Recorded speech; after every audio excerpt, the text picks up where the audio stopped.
Okay, well, we got back into the building yesterday and took a deep dive on things and really talked a lot about just the halfway point. Let's face it, 6 games in, 3-3, and then coming off a loss that was not good enough, obviously, and then, lent on the leadership of this team, discussion of what we want this thing to look like moving forward. Any potential issues we might have, and it was great. A lot of accountability amongst the team, responsibility, coaches included. I thought it was a really healthy day in regards to taking a deep look at where some call it lack of execution at times, and some of it guys trying to do too much, wanting to make a play for the team type thing and get outside the responsibility, and we got exposed multiple times and through that. So guys kind of owning up, talking about it, tweaked a little bit of how we looked at the video, and offensively they watched it all as a unit, not just breaking down into your individual positions. I thought that was healthy in regards to like guys taking accountability. I could do this better, so the lineman seeing a route run and vice versa. And then they went back to work, a little bit short, but went back on the field and addressed and tried to make some corrections that way. Because we got to play better, and you think about us as coaches, myself to start, we got to get this team playing to their potential, and that was well short on Saturday. And so we look at reasons why that takes place, and then think about considerations of changes schematically, how you approach it, practice, personnel, the whole thing. So I thought it was a really good Sunday, and we got to be able to transition because we know we're headed toward maybe the best team, one of the best teams in the country, playing really good football at their place.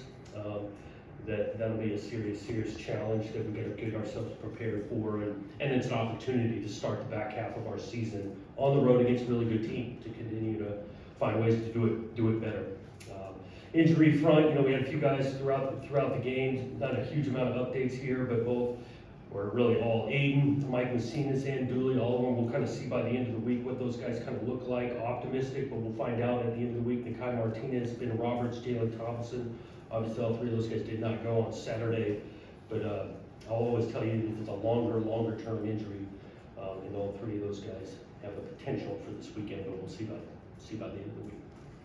Questions? Jonathan, in the event that Indy can't play and he's shut down for the week, are you confident that Alessio is ready to test at Indiana? I think Alessio's gotten into the game and showed some good signs. We do have confidence in one is his capabilities, his preparation, that kind of thing. So yeah. And then I know obviously it was a tougher media cycle obviously after what happened after the last game, and I know that there were calls for fouls and things like that. But as a coach and as a person, when you see that, I guess how do you handle that sort of criticism as a person? Mm-hmm. Not to take a shot at you guys at all, I don't follow a ton of it. I'll be honest, I definitely having a greater awareness that things are out there, whether you're talking to me particularly or even things around the program. We do take some deep pride in our approach and how we're going about it.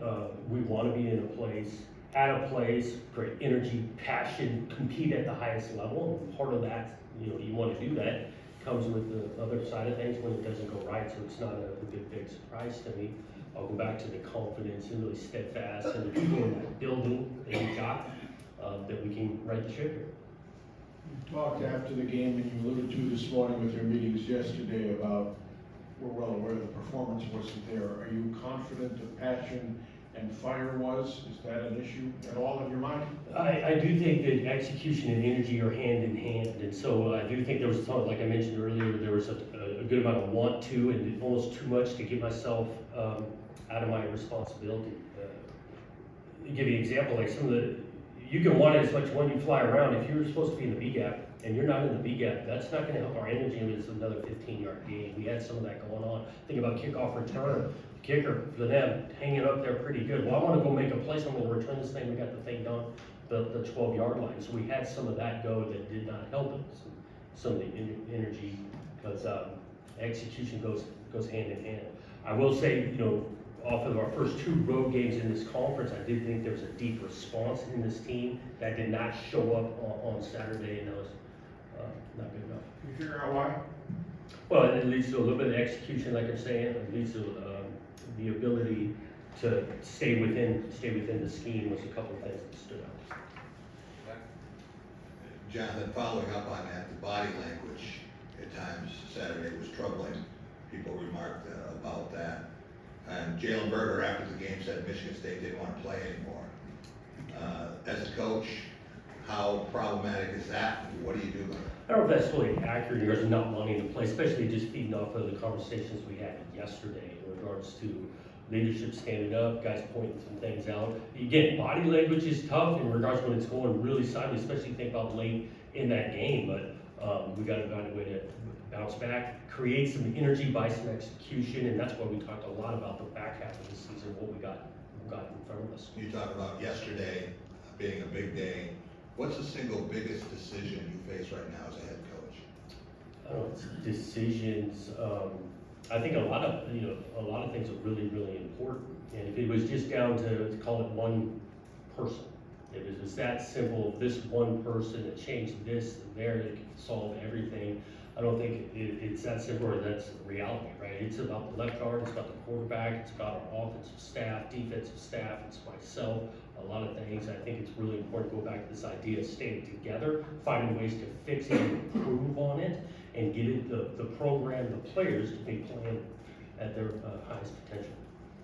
And Jonathan, as adults, we all have some type of pressure to perform in our jobs, but can you talk about when there's such a public expectation for you, for the guys? Can you talk a little bit about that? Yeah, I think about call it public and all of that. That's why I do found some deep belief in within the building, right? Those that you surround yourself with, and that's not just particular to me. I think about our own players are dealing with it, being in a public sport, what they chose to do, and there's some beauty that comes with that, and there's some hard times that come with that, and there's when you come across some adversity, leaning into those that you're closest to and those things, and that's why I like our building and the people that are in the building.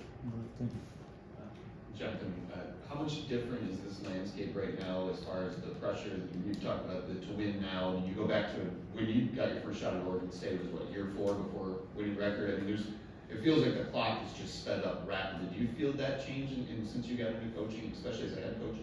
I do think that's some reality. There is some more immediate gratification that needs to take place. You think about the investments getting made in this environment. I'm speaking to broadly college athletics. I think there's some realities to pushing and wanting things sooner than later. Coach in the middle, after 3 straight losses, what changes are you going to use to make to turn the season around?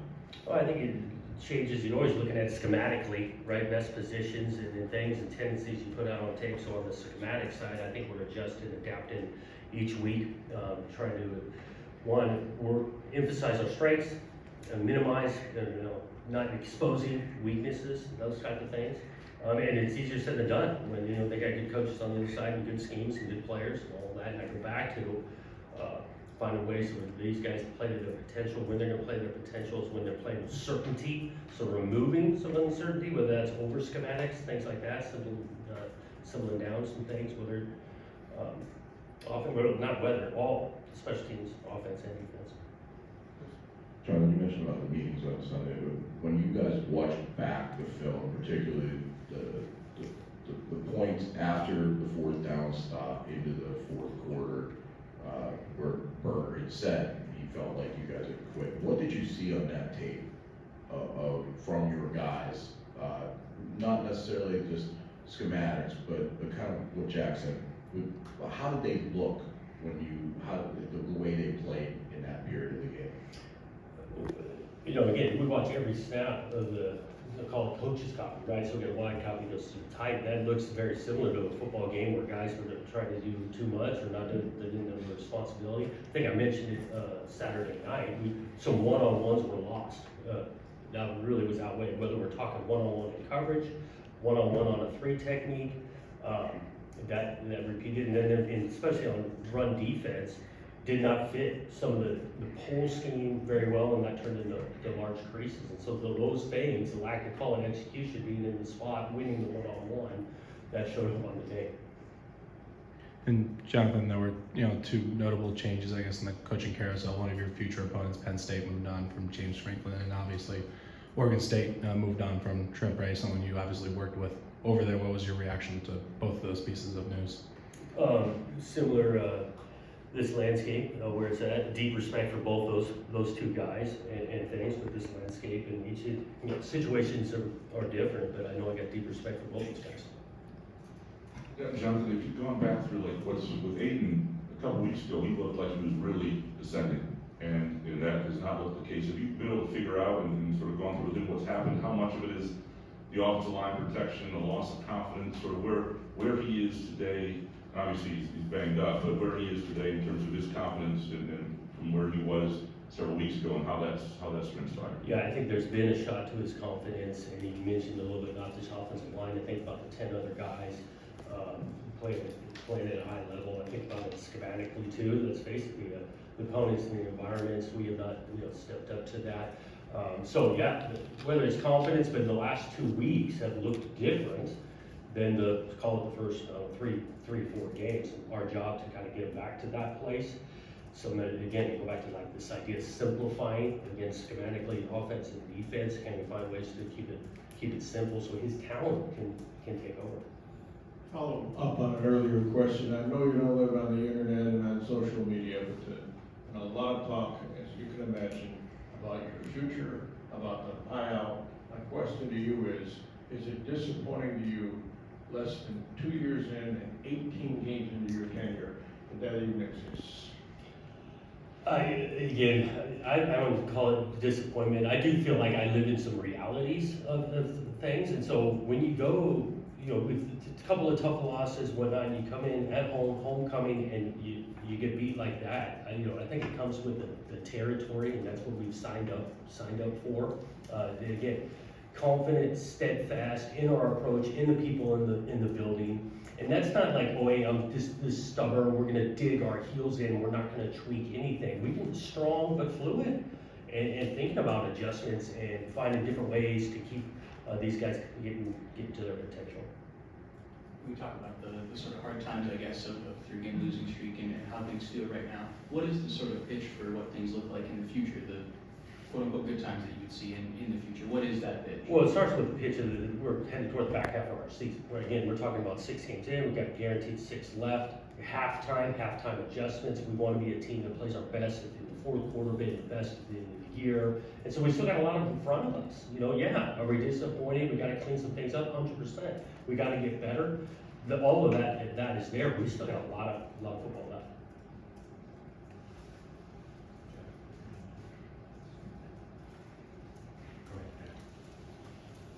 Jonathan, for alumni who come back once a year for homecoming, or maybe someone who's considering giving money to the school and getting involved with the program, what would you tell them after Saturday to make them think that they should be all in?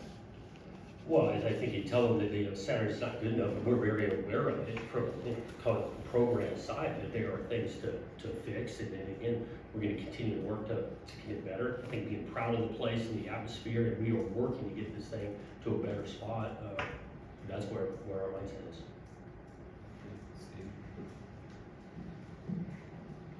Hey, John, I'm wondering, you guys saw Indiana last year, obviously, they turned out to be a playoff team.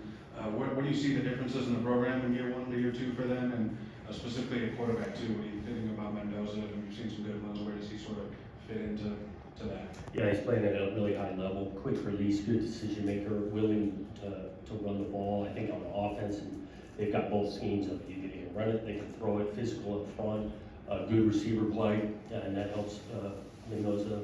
He's competitive kid. Flip it on the other side. These guys are good on defense now. Starts up front, physical, linebackers can tackle, they play within the scheme, so they're on challenge on both sides.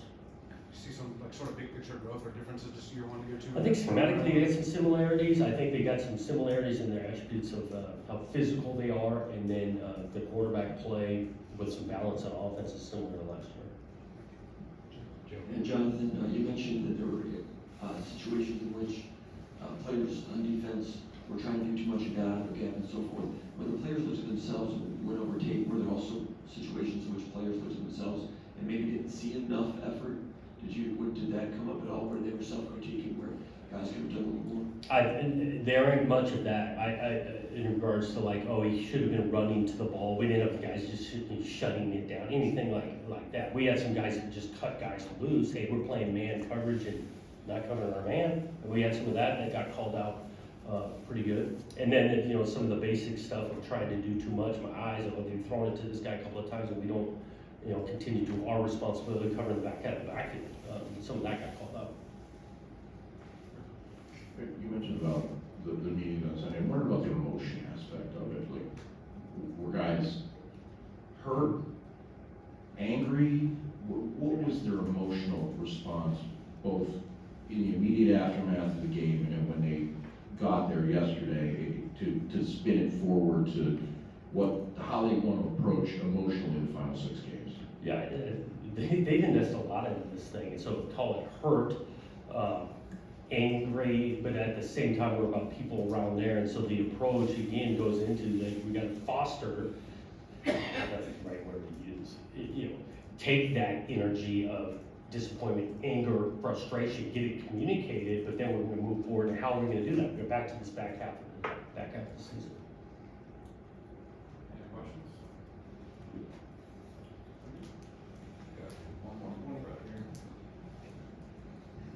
20 minutes in and nobody's asked you about this week's game yet.